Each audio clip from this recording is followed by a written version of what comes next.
What's up everybody, Josh Bennett with College Funding Hero here. In this video, we're going to talk about a college funding savings tool that you can use that is actually is a really good tax advantage savings account to save for college, and that's the Coverdell ESA. So we're going to take a look at some of the pros and cons around a Coverdell ESA in this video right now.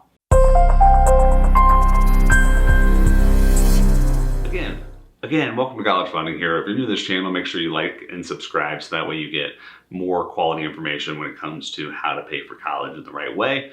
We provide a lot of valuable resources and tools to help you lower that sticker price of college. So make sure you like and subscribe so that way you get notified anytime that we release some more quality information.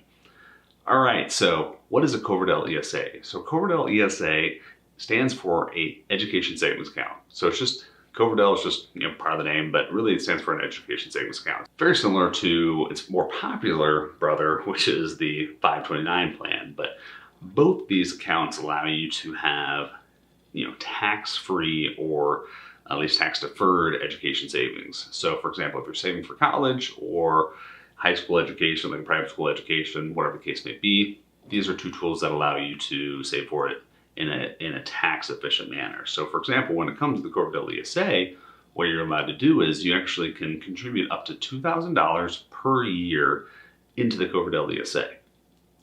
With that, you can then invest that money, and then like a retirement account, such as like a 401k or an IRA, or any of these kind of tax protected accounts, the Coverdell ESA, that $2,000 you put into it grows tax-free until you need to use it for education. And as long as you use it on a qualified education expense, then you don't ever pay taxes on that distribution. So it's a really tax efficient way to save for college.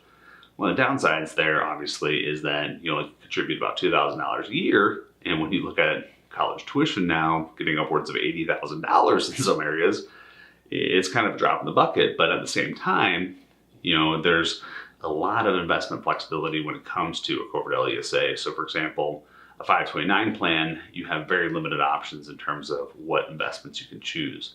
However, with the Coverdell ESA, you have pretty much every option in the world. So you would open a Coverdell Education Savings Account with like a Charles Schwab, a TD Ameritrade, pretty much any big brokerage institution allows you to open these type of accounts. And then once you open it, you have the whole wide world of investing. You can do mutual funds, exchange traded funds, individual stocks, bonds, you name it. You can have whatever investment you want in that Coverdell ESA. So what you lose in sort of the amount that you can contribute to the account, you gain in terms of investment flexibility within that account, which is for a lot of people a really big advantage when it comes to saving for school.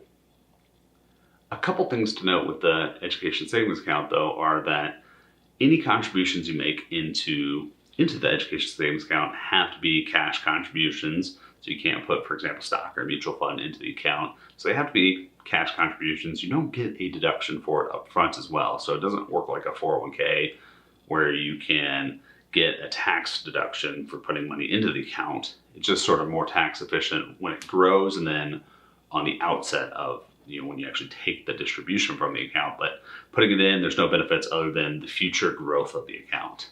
So that's one consideration to make, is you don't get any of the deductions. The other consideration is any of the funds to get the tax benefits, any of those funds have to be used for education purposes and what are called qualified education expenses.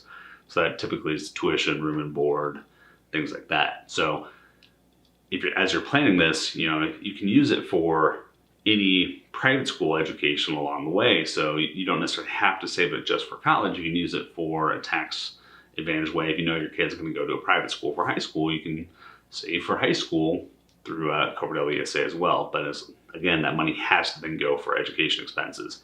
If you don't use it for education expenses, then you're going to get taxed on the outset of that. So just something to keep in the back of your mind, that there are some sort of nuances when it comes to the Coverdell ESA. But all in all, it's a pretty good account for saving for school. Only main limitation is really the amount that you can contribute. So you can only contribute $2,000 again, which again, in the grand scheme of things, is not going to be a lot when it comes to paying for college. So you're not going to rely on it purely as the only source for saving for school. But it can be a good add-on to other savings that you have planned for college. So that's the Coverdell ESA in a nutshell. You know, it is a great tool when it comes to especially flexibility in terms of the investment choices within the account that you're not going to get in other types of savings accounts. You get the investment flexibility and you get the tax benefits. Other accounts are going to be sacrificing on that investment flexibility.